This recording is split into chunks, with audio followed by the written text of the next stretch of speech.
Hello and welcome to this orientation video for our online course, especially for the syllabus for this course. So we're going to take some time, about 45 minutes or so, to go through the syllabus and what's included in there, and especially the assignments that you're going to be expected to perform throughout the term. This syllabus template has a lot of it's really just a template. It has a lot of blank spots because I teach at several different community colleges. So I like to make this video useful for several different colleges. So up at the top you'll see it just says for this template blank college, because you'll fill in the blank for whichever college that you are attending. So the first section is really just on page 1 at the top is just basic information about the course. So it will say the college that you are attending, the semester and year that the course is being offered during, course number, which is very different for different colleges. For instance, some colleges call Ancient World Civilizations History 101, some call it History 1, some call it History 12, it's just all over the place. So there will be a course number, usually a history something, and then a quick catalog description of what that means for the title, which would be, say, Ancient World Civilizations from prehistory to the year 1500. Below that will be what many colleges call a section number, which is the number of the course, which you need to register for the course. Some colleges call that a course registration number, or CRN. And after that, because I mostly teach online now, it will say internet course. If this was an in-person class, it would say the exact days of the week and times and place that the class meets. But because this is an internet course, it'll just say internet course, or often asynchronous internet course. Let's see. Right below that, the colleges require us to put the final exam due date right at the top of the syllabus. So it'll say final exam. Usually it will say something like Friday, I don't know, December 9th, the year, and due by 11:59 p.m. I use 11:59 instead of midnight because 12 a.m. can be kind of confusing, because some people think it's the middle of the night on Thursday night. Other people will think it's the middle of the night on Friday night. So I just use 11:59 p.m. With a date to be absolutely clear when the final and other assignments are due. Virtually all assignments will be due at 11:59 p.m. just to make things consistent. Below that, I usually put a link to the Canvas course or whatever learning management system your college is using. If I can't get a direct link to the login for that system, I might have some instructions about how to get there from the college homepage.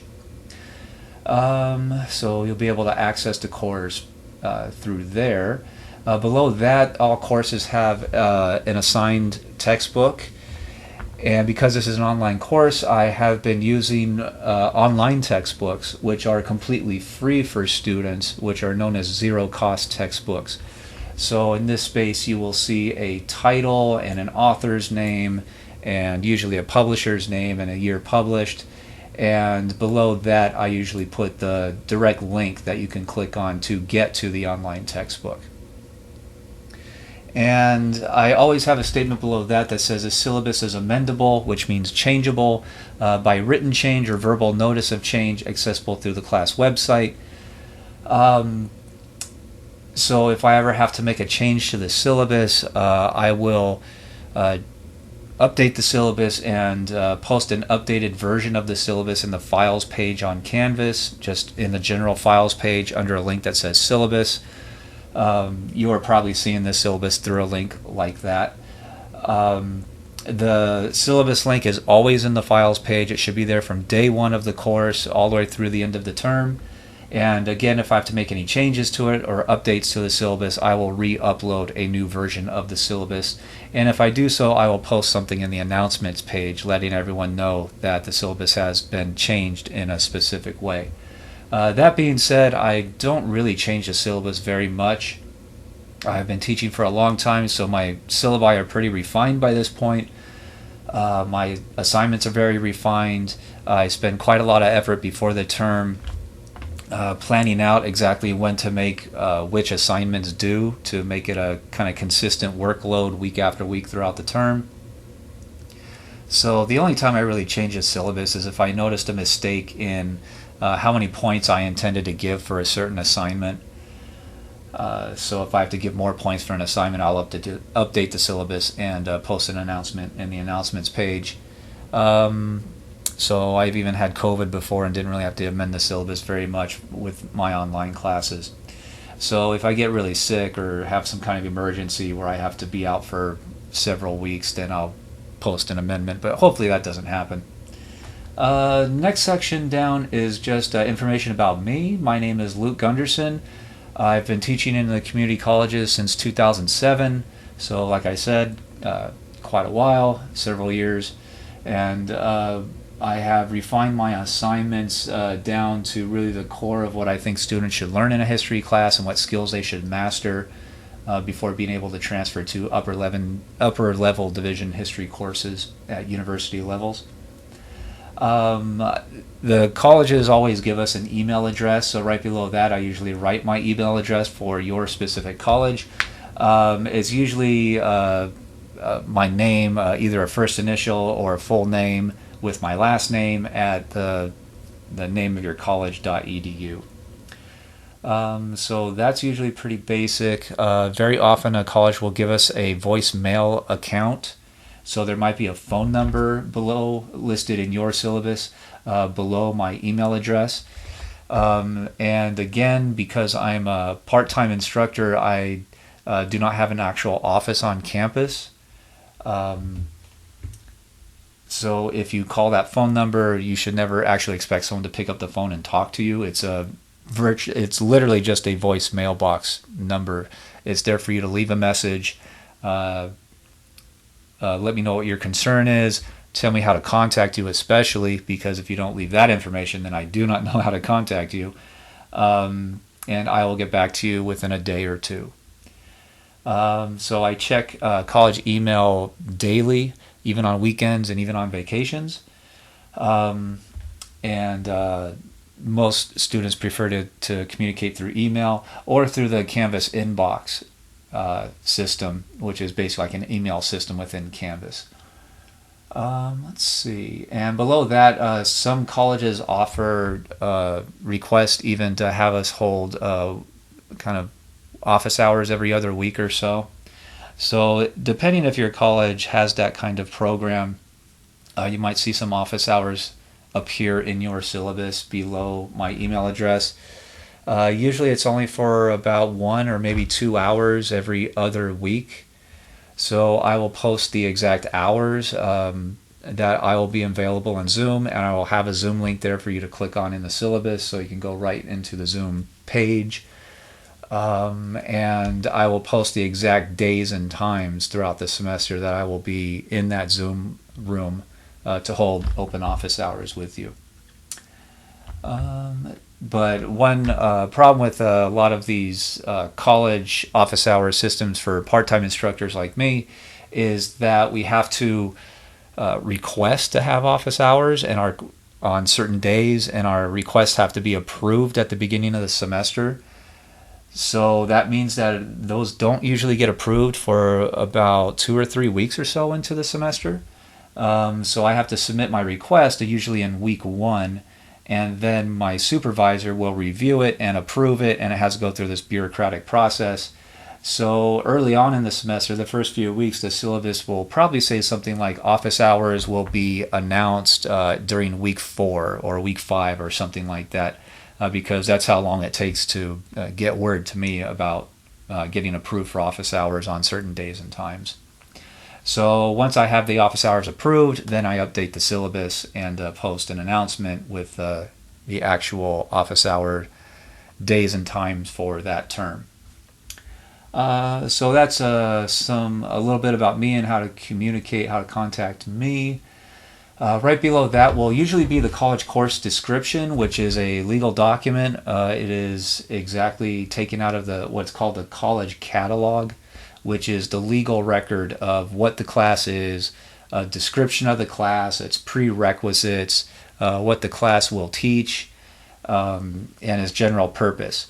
The course description is usually only about 2 or 3 sentences long, so it's not really in depth, but it gives a pretty decent overview of the time frame and the place in the world that the class will focus on. So that's required to be in the syllabus also, so it'll usually appear up there toward the top. Next section is something that the colleges call student learning outcomes, which is also a legal document. This is going to be changed and set by individual history departments at the different colleges. So each department usually gets the power to write its own student learning outcomes. And these are statements saying that if a student passes this class with a grade of C or better, that they should have been able to demonstrate or to have demonstrated that they learned specific skills or ideas or even events, since it's a history class.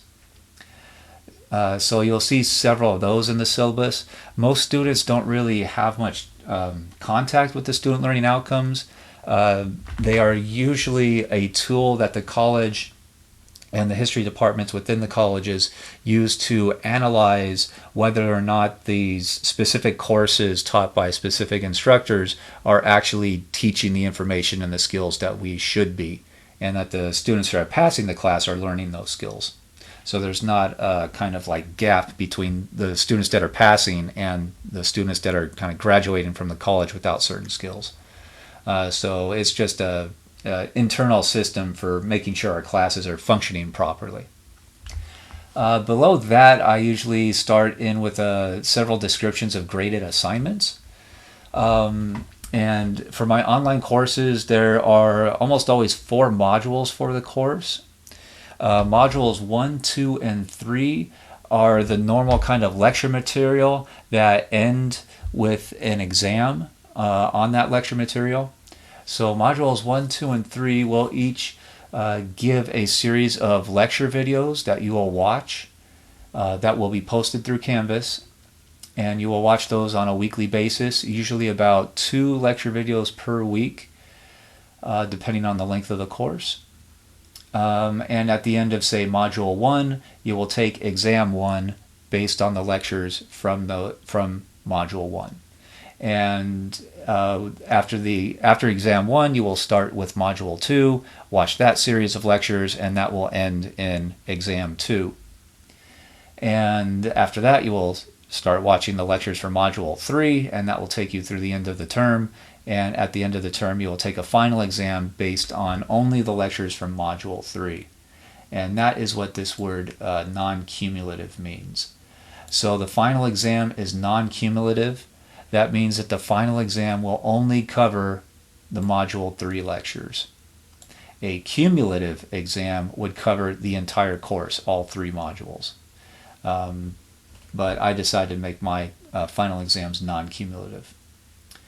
Let's see, there are study guides posted in Canvas for each exam in the Files page of Canvas. You will see a folder that says Exam Study Guides, and the exams for the 3 study guides are all posted in there at the beginning of the term, ready for you to use. Students tell me that these study guides help them to a very high degree. So usually whenever a student contacts me saying that they did poorly on an exam, and we get into a conversation of what they can do better, it's pretty quickly revealed that they did not really use the study guide for preparing for the exam at all. So the study guides are extremely helpful and have been for many years. So many years of students have told me that they deeply rely on the study guides in preparing for the exams. The exams are the primary means of assessing student learning for the first 3 modules, 1, 2, and 3, because those exams are based on the lecture videos in modules 1, 2, and 3. That brings us to Module 4, which is, well, we don't have a term paper in here. We have an interview process. So Module 4 is the interview process. For this class, instead of doing a normal term paper, you will be doing interview with somebody about an historical event. And that may sound intimidating to you now, but you will get plenty of training throughout the term, and you will do a lot of small assignments building up to get you ready to do that interview in about the, I don't know, week 12 or so of a 16 or 17 week class. So it's a kind of accumulation of knowledge about interviewing and strategies and research and all these other things that will bring you to being prepared to do an interview with someone that will last at least 1 hour somewhere later in the term, about 3/4 of the way through the term. After we get through more descriptions of other assignments, we will see the grading scale and the course schedule, which is the week by week kind of layout of assignments and whatnot. And we'll take a look in a little bit about how many points are possible for each assignment. And all the assignments, again, are going to be available in the assignments link on Canvas, the assignments page on Canvas. So they are all posted in order, in chronological order, all the way throughout the term. The assignments are generally, maybe we'll skip down real quick into, there's a grading scale. We'll look real quick at Module 1. So what you're going to be looking at on a weekly basis is probably about 2 lectures per week. So here's one lecture in red. That's a lecture video. The textbook assignment is listed below, usually in a different color, and so that textbook assignment is connected to the lecture video that is above. And here's the second lecture video for this course for week 1. And again, below that, a piece of the online textbook connected to that thing. So you have about 2 lectures per week. For this class, week 3, there's only 1 lecture because in this module 1 for this course, there's only 5 lectures to watch when you get to exam 1. And down below for module 4, not much really gets started in this class until about October or so. But generally, in my classes, you'll do about 2 lecture videos per week plus 1 of the module 4 assignments to prepare for the interview. So you can see these go week by week by week. Okay, so now we're back at the graded assignments. Next little section says that, like I said before, all assignments will be due on weekday nights at 11:59 p.m. That weekday will usually in your syllabus say something like Monday nights or Tuesday nights for a 16-week or 17-week class. I try to keep it consistent just so students have that weekly expectation that something is due that same night every week through the end of the term. For a shorter, accelerated 8-week class, they have to be due 2 nights a week because we're doing basically a 16-week class in just 8 weeks. So we have to do all those assignments in a shorter period of time, which means that we usually have to do due dates on 2 nights a week just to get through it all.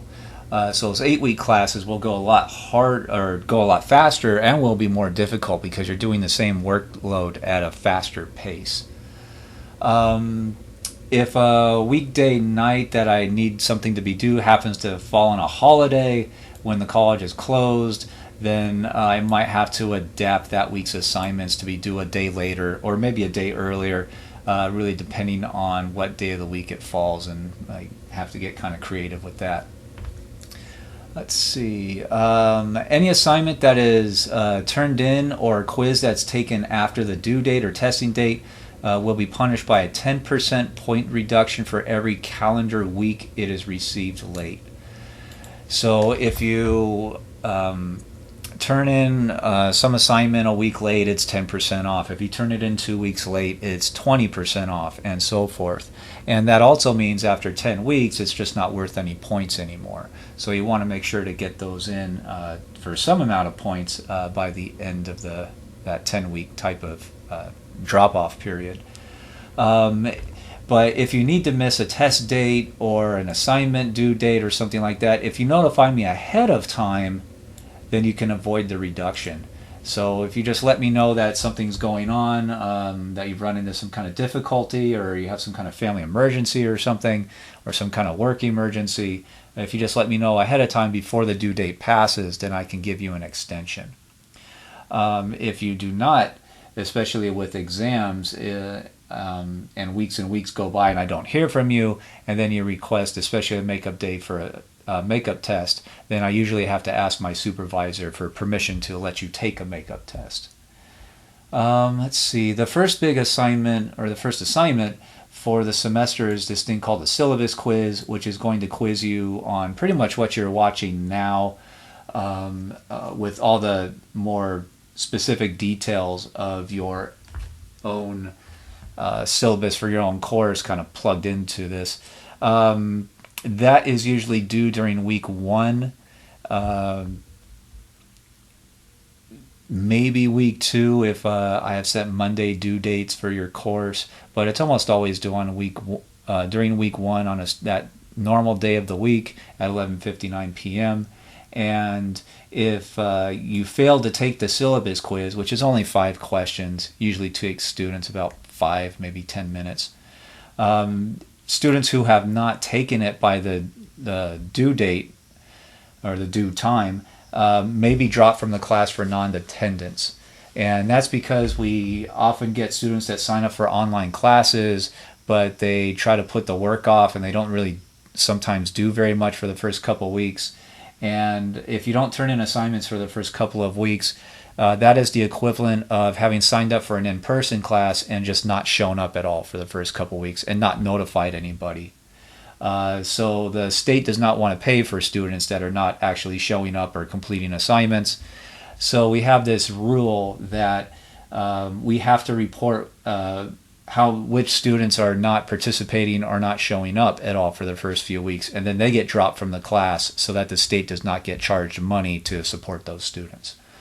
So that's why it's really important that you do the assignments, especially in my class, the syllabus quiz and the first couple of lecture videos or so in those first few weeks, because otherwise you may be dropped for non-participation, basically. Let's see, and we've talked about the 3 that's not in class, this is online class, so 3 examinations.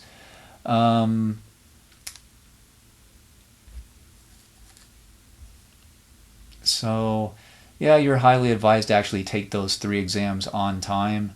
And again, if you are not present or you do not turn in or take one of the exams on time, then you can ask for a makeup later, but I usually have to ask a supervisor, depending on your specific college's rules for granting a makeup test to a student.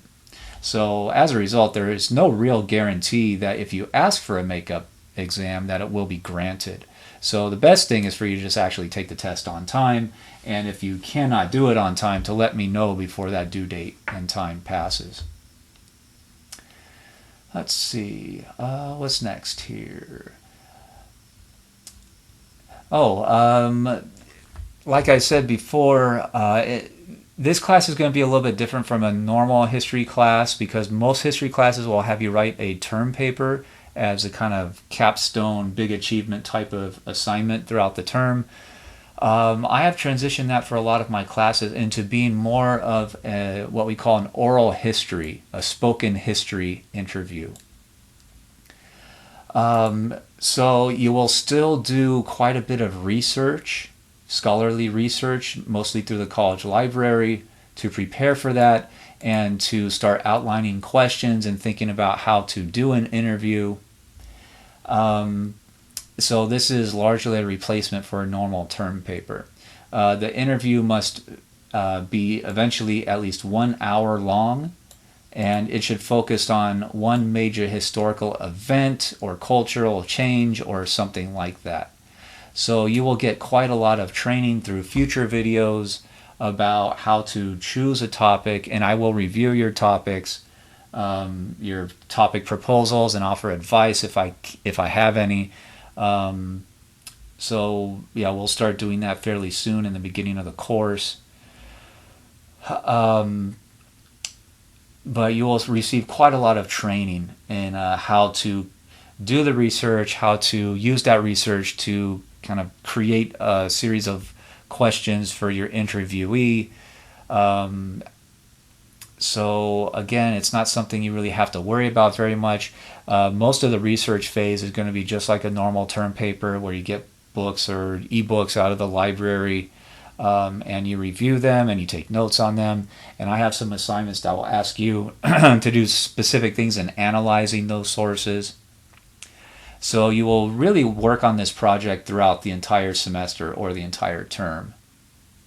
And you'll have separate due dates for a lot of pieces of this, like deciding on a topic, submitting a provisional sources list for me to review, creating an interview outline, which is basically the list of questions you plan to ask, and eventually create a timeline of what your interviewee discussed, which is not a word-for-word transcript, but is more like a quick description of what they talked about for several minutes.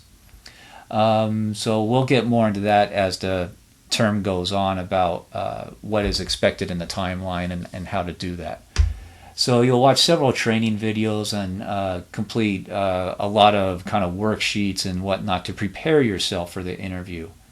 So it's not like I'm just telling you to go do an interview and just you have to figure it out by yourself. You're going to get a lot of training over especially the next 8 weeks or so for a 16-week course in how to do all this research and conduct such an interview. Let's see. And anyone that is caught plagiarizing, which means copying someone else's work, including chatbot type stuff, colleges consider that usually academic dishonesty, which means cheating, and you should see your specific college's rules regarding academic dishonesty. Usually the rules are fairly basic. If I suspect that you have been plagiarizing or copying from somewhere, that the work you're turning in is not actually your work, then usually the policy at most colleges is for me to just fill out a report and send what I've noticed to a supervisor, a manager at the college, and then they get to decide if you are guilty or innocent of plagiarism and what the potential punishment for that plagiarism should be. So colleges take academic dishonesty very seriously, and I have caught quite a few students doing that over the years. Let's see. There are also two smaller type of essays that are only about a page or two long, and I call these reading response. These are going to be due on the days of the first two exams. So there's a reading response 1 and a reading response 2. We can skip back down into the schedule real quick. So for this class on September 14th, their exam 1 is due. The exams are all multiple choice in Canvas. So I use the reading response as a type of take-home essay instead of putting an essay question into the test in Canvas. So the reading response is due on the same day as exam 1 and also exam 2. Reading response 2 is due. So what is this thing? Let's see. So what you're going to do is you're going to go into the Canvas course and you're going to go to the Files page. And in that Files page you will see a folder that says Reading Response Options. And if you go into that folder, there's usually going to be about 20 or so different documents. And you only have to choose one to base your reading response on. So for reading response 1, you pick one of the readings that is usually connected to one of the lecture videos you have already watched for that exam. So for exam 1 in this class, you can do a reading that's connected to the Ottoman and Mughal Imperial Heights lecture, the European Discovery of the Americas lecture, the Reformation lecture, the Ming and Qing China lecture, or the Tokugawa Japan lecture. So how do you know which of these options in the folder are connected to which of those videos? Let's see. Also, in the files page, the general files page, there will be a document called Lectures and Readings. And that will have a list of the lecture videos, just like the schedule, with usually in italics the title of one of the options in that reading response options folder. So like in this list, in green below the lecture title, there is a textbook section. In that lectures and readings, this would be like an italicized title that you would see in that reading response options folder. So in that way, you can look at this lectures and readings document, and if you particularly enjoyed or were interested in one of the lectures from that series, you can look and see if there is a reading response option that directly connects to that which you might enjoy reading more than any of the other stuff that's posted in that folder. So what you'll do is really pick one of those readings in the reading response options folder, read it, and you will write your reading response to address the following 3 questions. Number 1, what is the main question or criticism that the writer discusses? So basically, what is this reading about? What's the main point? What is the writer trying to convince you of or convince you to do, or something like that? Let's see. So most students will write a paragraph to answer question 1. So about 4 or 5 sentences to answer question 1. And you also want to make sure to use quotes from the source that you read to prove your answer for number 1. So pull quotes from that source and put it into your first paragraph to answer that as proof for your answer for that question number 1. And when you're done with that paragraph, then you go on and answer number 2. How does this reading connect to the module that the class is currently studying? So what is the connection between this thing that was written in that time and the ideas that the lecture video talked about? So again, you would write a few sentences in your own words explaining the connection and pull a quote from the source to prove your answer for number 2. So that will be your second paragraph. And your third paragraph will answer number 3. Do we still see similar problems today? How or why? So give a few sentences in your own words describing if you notice similar problems or things going on that reading talked about going on in our society today. And the way you'll prove that is to cite examples. Just talk about examples of what you see going on in the world today that reminds you about what you just read about in this reading response option. So that can come from what's going on in the world economically, or with warfare, or politically, or even in the United States with, I don't know, poverty or racism, or education, or pollution, or whatever we've got going on. You can even cite like pop cultural stuff, just anything that you notice going on in the world that might remind you of what this reader or this writer was talking about in question number 1. So your ability to cite examples from our own time period, usually in the last 5 years or so, that's going to be your proof for question number 3. So most students write 3 paragraphs for their reading response, 1 paragraph per question.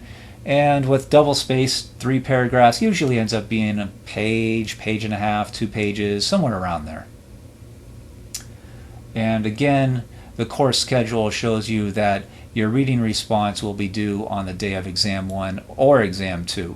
So you're going to do a reading response 1 that's due on the day of exam 1, right there. And you're going to do a reading response 2 that is due on the day of exam 2. So those are like mini essays to get you kind of reading historical stuff and thinking critically about it and developing your kind of practicing your writing skills and your argumentative skills and ability to quote sources and things like that. All right, what else are we doing on a weekly basis? You're also required to not just watch the lecture videos, but to respond to the lecture videos. So I call these lecture questions. And that's exactly what they are. I require students to ask questions or make statements or comments about half of the lecture videos throughout the term. So these lecture questions can focus on any questions you have regarding the lecture material, any comments that you have about the general lecture, like advice for making it better or something like that. It doesn't have to be very long. I'm not asking you to write pages and pages. Most students write like a question or two. Some people get a little bit into it and write several sentences, but I ask for it not to go really beyond 100 words, which is really just a short paragraph. So this is not meant to be a big stressful assignment for you week after week. It's mostly designed to ensure that you are actively participating in the lecture video. You're not just kind of hitting play and then cleaning your house or something and not really listening to it. The best advice I have for these lecture videos is for you to watch it and pay close attention and to take detailed notes just like you would with any in-person lecture for in-person classes that you attend. You'll notice that these lecture videos are almost always recorded. At least the audio was recorded in a classroom when I actually gave the lecture to an in-person class a few years ago, so before the pandemic. So you will hear in the audio students asking questions about the lecture as it goes. You will hear like students writing notes, or the door closing to the room when someone goes to the bathroom or something like that.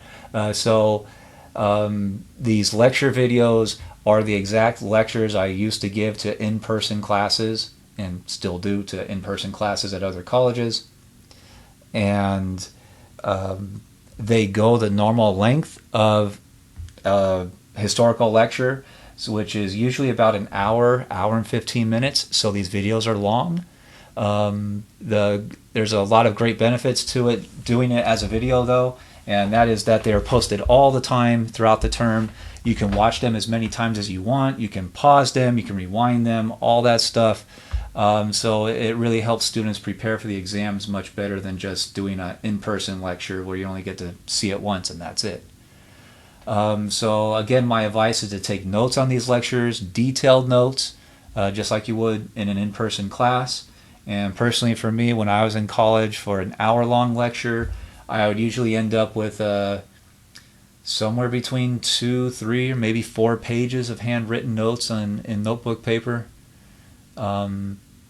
So that's the usual expectation of college note-taking, so that you can retain and remember the information for the exam.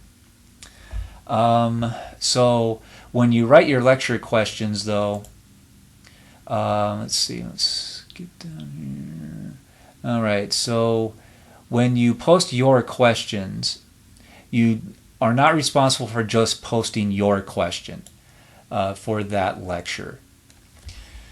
That will get you half the amount of points possible for that lecture.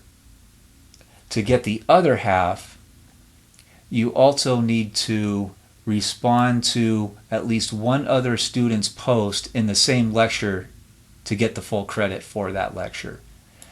So basically, each lecture is worth 10 points. Each lecture you respond to is worth 10 points. You'll get 5 points for writing your own question and another 5 points for responding to at least one other student's post in that same lecture. And these are all in the discussion board in Canvas. So when you log into Canvas, maybe I'll try to log into Canvas real fast. All right, so when you go into the Canvas course, from that dashboard, you'll click on the assignments page, and the lectures and assignments and whatnot will all be laid out for you. So I'll just go to like a random type of one in this class. So you'll see the kind of description again of lecture videos and what you're supposed to do. And there will be usually a couple links. One that gives the lecture video with captions, and another that gives the video without captions. So you click whichever one you want. They're both the same lectures, just captions are the only difference. And to submit your question, you will click the reply button below. And once you click that and you type in whatever you want to write about that lecture, you'll hit submit, and it will appear below. Eventually it'll get populated with everybody's, and it'll have your name and your little icon image that you uploaded to Canvas. And so what I do is go into the discussion board after the due date passes, usually a day or two later, and I try to answer as many of the questions as I can, and I add up who responded to the lecture, which is usually listed in the grades page. I don't know if any names are going to pop up here. Alright, so this is a little bit better example. So this one is an asynchronous class. So here's the lecture titles, and in the grades page you can see that it says out of 0 points for this lecture.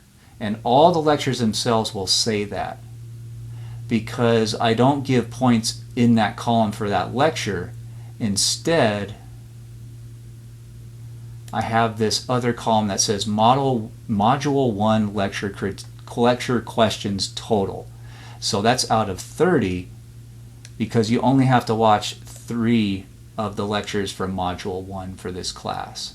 And all I do is, after the due date passes for the first lecture, I add up who responded to it, and I go over to the Module 1 lecture questions total, and I put in 5 points for everyone who wrote a question under their own name. Then I go back through the discussion board and make a note of who responded to another student's question, and then I add another 5 points. So after the first lecture video is due, you'll see in your grades page either a 0, a 5, or a 10. So 0 is if you didn't respond at all, 5 is if you wrote your own question, and you'll get a 10 if you both wrote your own question and responded to another student's post. And that's what that says in there. Those are the only outcomes possible for each lecture video, because I grade these on a credit or no credit basis. So you either get the full credit for writing a question, then responding to someone else's, or you get basically no credit for doing none of it. You can get credit for writing your own question, but if you forget to respond to someone else's post, then you can do so on a later lecture, later in the semester, to kind of make up those points. So these lecture questions are worth 10% of the overall course grade. But you only have to fully respond to 10 lectures throughout the term to get that 10%. So they're worth 10 points each. And so when you look at the overall course, there's something like 23 or 24 lectures planned for the term. So that means you can miss quite a few of them and still get full credit. And that's usually what tends to happen. The only thing is that once we get to this module, the end of Module 1, then the way I set it up is that you can do 3 lectures for Module 1 out of the 6 that are possible. I think it's 3 lectures for Module 2, because there's also 6, and there's 4 lectures that you can respond to, because I think there's 8 or 10 lectures in Module 3. So overall, that will add up to 10 total. So you can do up to 3 for Module 1, you could do up to 3 for Module 2, and up to 3, or up to 4 for Module 3. So that adds up to 10, 3 plus 3 plus 4. It's a little confusing to explain here, but once we get going in the first couple of weeks, you'll kind of notice the points going into your grades page. And again, the lecture questions and the discussions that follow will all appear in the discussion page. So it's all going to be public discussion, at least for the people registered for the class. And again, because we have this thing where we need you to actually participate in the first couple weeks or so, you must respond to the first post questions for at least the first few lecture videos during weeks 1 and 2, and if you don't, you may be dropped from the class for non-attendance. Let's see. And once in the, let's see if we go down to the schedule. Oops, come on. If we go down to the schedule again, so you see there's several lectures posted for Module 1. Once we get to the Exam 1 due date, basically that's when those lectures close. So you won't be able to submit any more questions after those weeks go by. And I think usually I've been setting them up to even close, the discussion boards close on the due date for each individual week. So it's not like if you get to the end of the term you can go back and add in questions for 10 different lectures to make up those points. Usually they close that week and then they're gone. So by the end of Module 1 you should have a pretty good feel for what's going on, or probably by the end of week 1 you'll probably understand how this lecture question grading system goes. And if you have any questions about it, you can contact me and I can explain it again. It's just harder to explain in theory than it is to just start doing it and understand by experience. Let's see. All written documents for the class must be uploaded as a Microsoft Word document or PDF, because those are the easiest for me to download through Canvas and grade. And I will grade them and write points on the graded version and then save them and then re-upload them through the assignment link. So the graded work will be delivered back to you usually within a day or two of when you submit it. So that's always my goal, is to get the stuff graded the next day or two and get it back to you. So you're heavily advised to actually keep up with your grades page and watch those points accumulating. And if you think that something's going wrong with your grades page, like you're turning in work that you're not getting points for, then feel free to contact me. There will be an extra credit assignment offered at the end of the term, but it is only offered to students that have turned in all the other assignments except for the lecture, well, I should say questions. So we'll get in pretty quickly now in the next few minutes into the list of all the assignments. When I show that to you, I'll remind you that you have to have all this stuff turned in to be eligible for the extra credit. And the extra credit's only going to be worth 30 points, so it's not a huge amount of percentage of points. It's really just enough to kind of get you over the top into the next higher grade level. Feedback policy is going to be pretty consistent. I'll provide feedback consistently on virtually all the assignments, especially the written assignments. With especially the quizzes and exams, those are Canvas automatically grades those and gives you the feedback pretty much instantly when you submit the exam or the quiz. And with all of the reading assignments, if I take points off, I will usually write in red somewhere or in a sticky note on a PDF exactly what I found lacking in that assignment and why the points were taken off. And then I'll again save them and re-upload them through the assignments link. So you get your graded work back and you can keep it.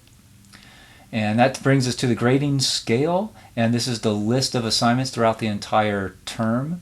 And you can see it's quite a few assignments. The exams are fairly large. Well, to go down to the bottom real quick, there's 1,000 total points in my classes every semester, and I do that or every term. I do that in order to make the math very easy on me to calculate. So with 1,000 points possible, 90% is 900 to 1,000 points, and that's an A. 80% to 89.9 is somewhere in the 800s, that's a B. Most colleges seem to have just the A, B, C, D, F possibilities. Some colleges do have the plus and minus. So if you're at one of those colleges, you will see this term grading scale and include A plus, A minus, that type of stuff. But several colleges just don't have the pluses and minuses as options for grading at all. So out of 1,000 points possible, the exams are not worth a whole lot themselves. They're only worth 15% each for the course. And those exams are based on the lecture videos, so those lecture questions are really about 10 points each, and so they add up to 3%, 3%, 4%. That's 10% total for the course. So the lecture questions on a weekly basis almost add up to the value of an entire exam. That's because a large amount of the points come from your more critical thinking based type of assignments. These two reading responses we talked about, they're both worth somewhere between 40 and 100 points in my classes. Really depends on, I kind of play with the numbers every once in a while to experiment with giving more weight to certain assignments.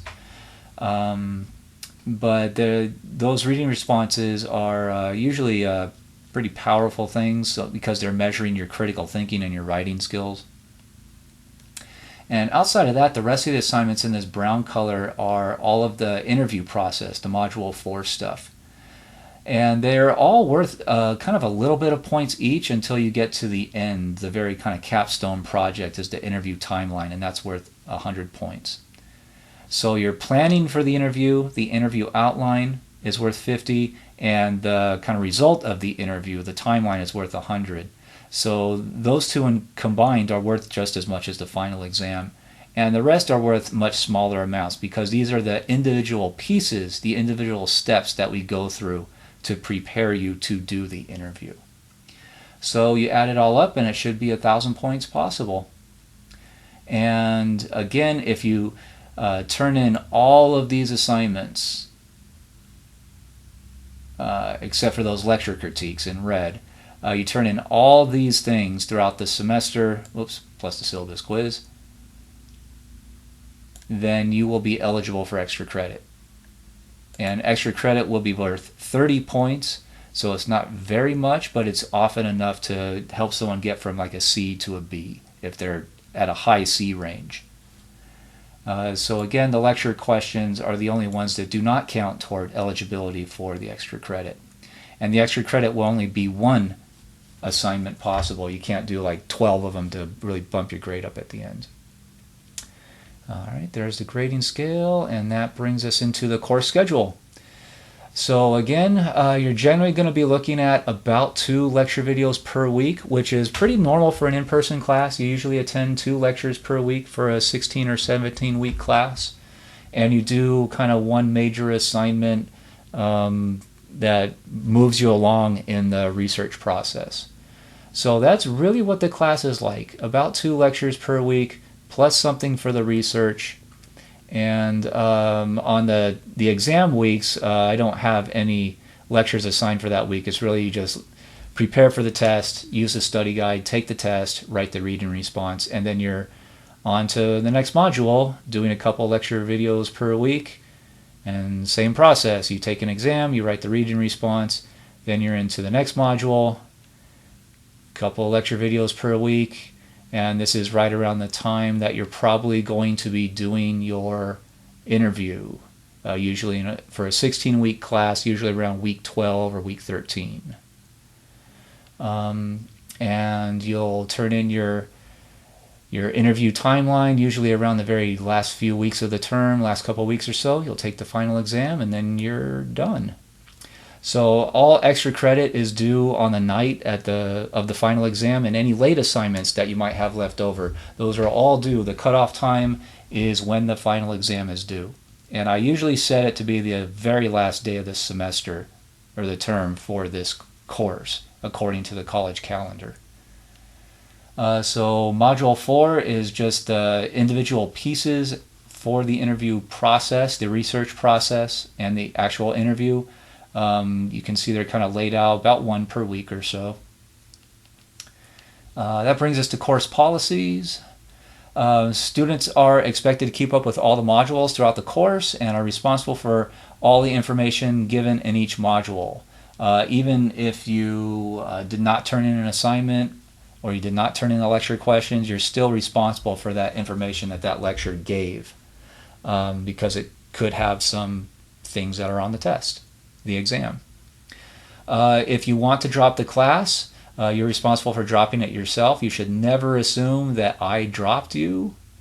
You should take it upon yourself to drop the class and get the confirmation number, the written evidence that you dropped that class, because you may need that confirmation number sometime in the future, because a couple years from now, if you drop the class, some of these computer systems at the colleges screw up every once in a while, and a couple years from now you might order your transcripts and take a look at them and say that you have an F for a class that you thought you dropped. And if you have a confirmation number from when you dropped it, you can force the college to take that F off of your transcript. If you don't have that evidence, they probably will leave that F on your transcript. So that's a receipt, basically. Make sure you keep it, because it can really, really help you in the future if the college systems run into some kind of problem. Again, plagiarism is considered academic dishonesty, so it's usually my responsibility, my job, to report suspected plagiarism, exam cheating, or other types of dishonesty to the dean or some other supervisor. And if you have questions about that, you can see the college policy on academic dishonesty. What else? There's a rubric for the big capstone of the interview timeline, and that's in the Canvas course, or at least should be in the assignments page. And it's usually at the end of Module 4, so I just hit N, scroll down. In this one, it's in Module 3 somewhere. Oh, this is a term paper class. For some reason, I haven't updated that. Let's try another class. This is early US, that's why. Let's see. Spring 21. I don't think I was doing the interviews yet. Well, I don't have it in any of the Canvas for this class, but in the assignments page for your class in Canvas, toward the bottom in Module 4 usually, there will be an interview timeline assignment that gives you the instructions about how to do it, and there will be a grading rubric in there about how exactly I grade, or I will grade, your interview timeline. And to put it real simply, there's 4 sections. The first one is basically your topic, what you hope to learn from the interview after doing all the research historically. Number 2 is the timeline itself, which you'll see in a training video is really a map of what the person you interviewed talked about for about an hour. So it'll say something like personal background. They discussed this from time 0 in the audio recording until, 3 minutes 18 seconds in the recording. And at that point, starting at 3:18, then they talked about something else, about how they got a job or something like that. And that can go until, who knows, 6 minutes 32 seconds, as an example. So the timeline itself is literally a kind of chronology of what the person talked about and what times in the audio recording that they discussed it. So that's a kind of table of contents for the interview, the audio recording you're going to do of the interview.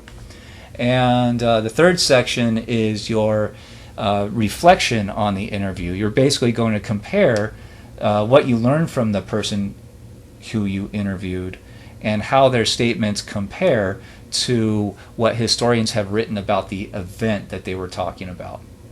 So historians will usually have written several books and articles talking about why the event happened and what the long-term results were. And the reflection part is just asking, did the interviewee's statements and memories reinforce and prove what historians think happened, or did this interviewee have different perspective? Did they have different ideas that contrasted with what the historians have defined as the event and how the event unfolded? And the fourth section is just a bibliography. So you need at least 5 academic sources, scholarly sources in your bibliography. And each of those sections is given a certain amount of points, and you'll see that in the assignments page in that rubric.